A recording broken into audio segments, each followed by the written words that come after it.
What's up, guys? It's me, the ALE Double X Prince, and I am here with another top 10 with Denis Villeneuve making a huge impact. You know, he's giving us movies like Prisoners, Arrival last year, Sicario, and he's done a lot of movies, outside of the US, which have been amazing, like Incendies, I think that was the name of the movie. By far, my favorite one probably has to be either Prisoners or Enemy. Those movies are fucking incredible. But he has a new movie coming out, Blade Runner 2049. And from what I hear, it's the best movie of this year. So I can't wait to watch that. With that said, I decided to make a top 10 of my favorite directors of all time. With Denis Villeneuve easily making a huge impact, it's time to talk about some of the best directors that have influenced me and other people. And of course, I have some honorable mentions. For a full-length list, I have a list down below in the link of my favorite directors. And I have like sides of like my favorite movies that they've done. So there's my honorable mentions are Edgar Wright, Tim Burton, which surprised me because I used to watch his movies a lot as a kid. Brad Bird, Peter Jackson, even though we know him more for Lord of the Rings. Richard Donner didn't make it on this list, which is a shocker for me. James Cameron, Catherine Bigelow, the Coen brothers, Ridley Scott, and Denis Villeneuve. I would put Denis Villeneuve in the top 10 list, but he just quite couldn't make it just because, he still has a lot. We still have yet a huge set of movies to go with for him. So, he could be in the top 10 someday in the future. I'm just saying. But number 10 for me is a guy no one's pretty much heard about, Michael Curtiz. I think I said it right. He's done a lot of movies back in like the 40s. People think that I just watch a lot of these comic book superhero movies. Well, I don't. I actually like some classical movies with like a lot of feel to it. Like Michael Curtiz did Casablanca, arguably one of the best movies of all time. So that alone gives me reason to have him on the list. Another movie that I saw from his is Mildred Pierce and the Adventures of Robin Hood. Two fantastic movies. If you guys know some like really good directors, if you guys want to learn about like classical movies, this is definitely one of your guys. Michael Curtiz is awesome. So really, give like a lot of I like this guy a lot. He is one of the best ones out there as far as classics go. Coming in at number 9 is I try to put there's certain people who can act and be in movies, and that's why number 9 for me is Mel Gibson. Say what you will about the guy, he could direct the shit out of a movie, and he proved that last year with Hacksaw Ridge, arguably the best movie of the year. For me, it's still Sing Street because you don't top personally my favorite movie of all time, or one of my favorite movies of all time. But he also gave us Braveheart, which I'll be goddamn if I didn't bring up Braveheart, Apocalypto, and say what you will about The Passion of Christ. Yes, I also was like kind of questioning this movie, but at the end of the day, it's a great movie that you should definitely go out of your way and watch. This guy can direct the shit out of a movie. He gives you great visuals. He gives you like a great handful of he cares about movies. He actually gives a shit about movies. Say what you will about the guy, he can direct the shit out of a movie. And I can't wait for his next project. Honestly, the next movie he's making, I'm there. I am running to that theater. And from what I heard, he was going to do Suicide Squad 2. And fuck, say what you will about Suicide Squad. If he directs it, I'll be so damn excited. Coming in at number 8 is a guy who people tend to hate a lot nowadays for whatever the reason is, and that is Christopher Nolan. For me, Christopher Nolan is my favorite modern director of all time. He gave us Dunkirk earlier this year, where I know some people didn't like it. I enjoyed the hell out of that movie. Say what you will, I'm tired of typical war movies. I'm tired of the whole getting to know the characters, sending them to the war, coming back to a really fucked up family. No, I want to see just a straight up war, and that's what he gave us with Dunkirk. But he also gave us Memento, which is a huge part of my life. Memento definitely influenced me to make a lot of movies nowadays. Inception was incredible. The Prestige. And fuck, I'll be dang if I didn't bring up the Dark Knight trilogy.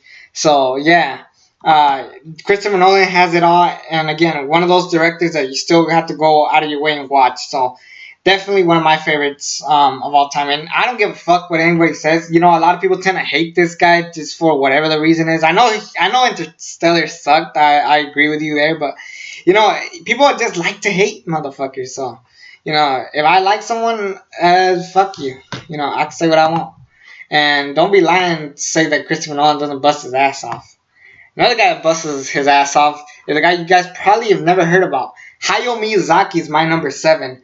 You know, people think I don't like anime. I'm cool with it here and there. You know, he gives us Princess Mononoke, Kiki's Delivery Service, Spirited Away, which is my favorite Hayao Miyazaki movie. What's the name of the last one he did? The Wind Rises. That movie was incredible. That shit is good.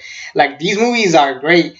My Neighbor Totoro. He's basically the Spielberg of anime. You know, people call him that for centuries. So, you know, I mean, just watch this guy's work. He definitely knows how to do great animation movies. I mean, not a lot of directors could be popular just with animation movie, and Hayao Miyazaki definitely proved it. So Hayao Miyazaki is definitely my number 7. Coming in at number 6, for me, is Stanley Kubrick. Now, I'm not the biggest horror fan. Everybody knows I'm not the biggest horror fan, but I mean, Stanley Kubrick was like the shit back in the day with The Shining. He made Jack Nicholson a star with that movie. Here's Johnny. 2001 Space Odyssey was a very good movie. But my favorite, if I had to pick one, it would be Full Metal Jacket. I mean, that movie has my favorite line of all time. Holy Jesus. What is that? What the fuck is that? You know, that is my favorite line, I think, in film history, I think. So, you know, Stanley Kubrick is definitely one that also cares about his making of film, and he's intense. He likes to go above and beyond with The Shining, so, you know, that's saying a lot. I mean, a lot of people would put this guy in their top 10, maybe even their favorite one. I mean, you don't know. I mean, because Stanley Kubrick is definitely one of those that is definitely in everybody's top 10 list, let alone top 5. He's not in my top 5, sadly, because there's 5 other guys that I enjoyed a little bit more. But number 5 for me, I mean, this guy was gonna be in this list some way or another. Steven Spielberg. I mean, he can make adventure, he can make animation, he can make thrillers, war films. You know, people say that his movie Saving Private Ryan is the best war film of all time. I'm still debating on that between, I don't know, there's not that many war films that I like. I mean, I like Saving Private Ryan, I'm not gonna lie. Hacksaw Ridge is another great one. Dunkirk. I mean, without this guy, we wouldn't have the movies that we have today. I mean, you know, he made CGI relevant with Jurassic Park, which is my favorite Steven Spielberg movie. The Indiana Jones trilogy, even Crystal Skull to an extent, was okay. So, there's that. E.T. is a huge influence of mine. Jaws. I mean, shit. How could I go without saying Jaws of all things? So, you know, definitely this guy has a resume of just fantastic work on his list. Sorry, I'm checking my email. So yeah, Steven Spielberg is the guy. You know, without him, we wouldn't get some of the movies that we get today. Granted, some were not as good as others, but you know, you can say what you will about the guy. I mean, I can't wait for his next movie, Ready Player One. I know he disappointed us with the BFG, but I mean, Ready Player One has a really interesting concept, and I think Spielberg will nail it. Number 4 for me, I mean, if I like classic movies, you know, I can't go without saying Alfred Hitchcock. I mean, he did a cycle of all movies. Notorious was a very, very good movie that I enjoyed. Vertigo, another classic. I mean, Alfred Hitchcock has intense, and he actually influenced Steven Spielberg. So, I mean, that alone just gives me the reason to put Alfred Hitchcock, easily one of the greatest directors of all time. My father, my own dad, his favorite director, I think, was Hitchcock and Scorsese, and I'll talk about Scorsese a little bit later. So spoilers, whoops. So yeah, Alfred Hitchcock. I mean, you know, he's a legend. I mean, you can't go without saying that. Number 3, some people were shocked will be shocked. This guy's really high, but number three for me is David Fincher.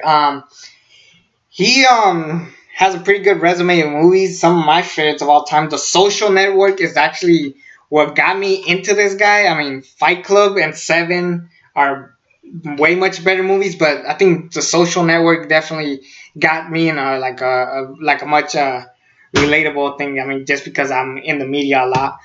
Zodiac was another one that I want to watch. Again, I mean, it was trippy. I mean, so was Seven, but I mean, he could do scary and intense. I mean, his last movie, Gone Girl, was kind of a crazy love story, which I enjoyed, to say the least. It was actually shocking how much I really enjoyed that movie. I thought it was going to be a chick flick, but thankfully, David Fincher still has good movies, despite him being the reason why Alien 3 became a shithole. But David Fincher has admitted that, the studio fucked him over.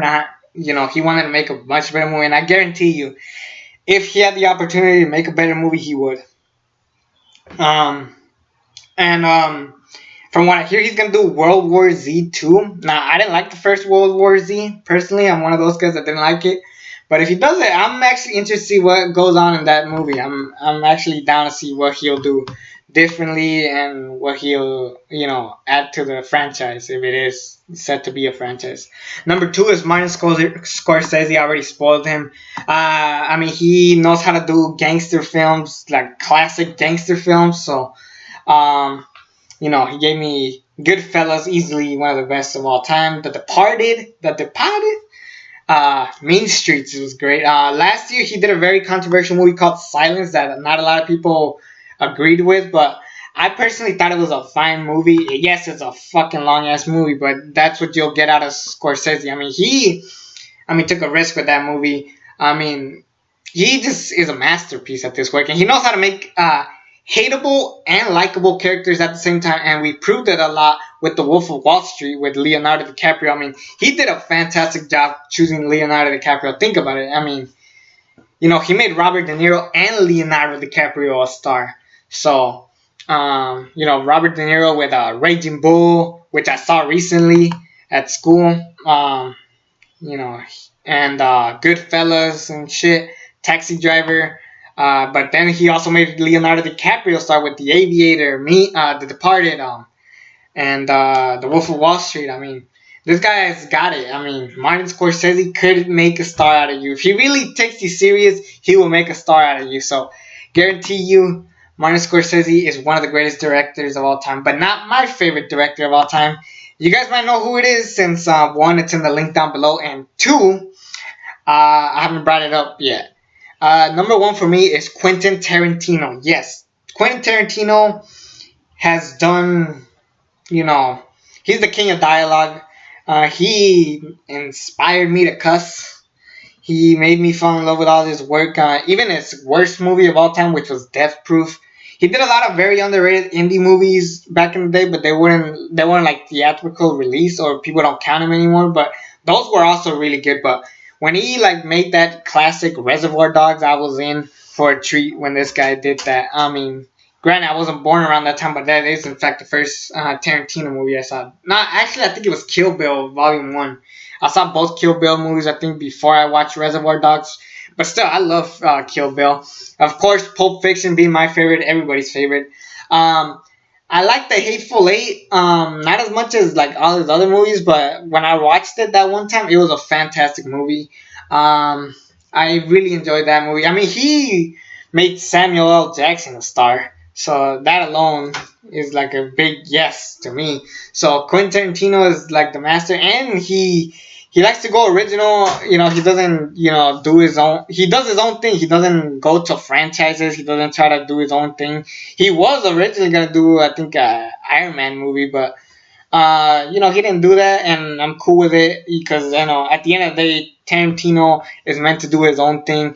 I'm always interested to see what he's gonna do next. He has 2 more movies to go. I think that's cool. He counts Kill Bill as one movie. A lot of people want to see Kill Bill 3. I could pass without it. I want to see him do other things, other projects. So there's that. So, I can't wait for his last two movies. He's definitely going to be in for a treat. And, when I hear Quentin Tarantino, I'm all in. He's my favorite director of all time. So, yeah, that's my list of my favorite directors of all time. I'll reread the list. Number 10, Michael Curtiz. Number 9, Mel Gibson. Number 8, Christopher Nolan. Number 7, Hayao Miyazaki. Number 6, Stanley Kubrick. Number 5, Steven Spielberg. Number 4, Alfred Hitchcock. Number 3, David Fincher. Number 2, Martin Scorsese. And number 1, Quentin Tarantino. Anyways, that's me. It's me, the ALE Double X Prince. Subscribe to this channel if you haven't already. And until then, I'm out. Woo!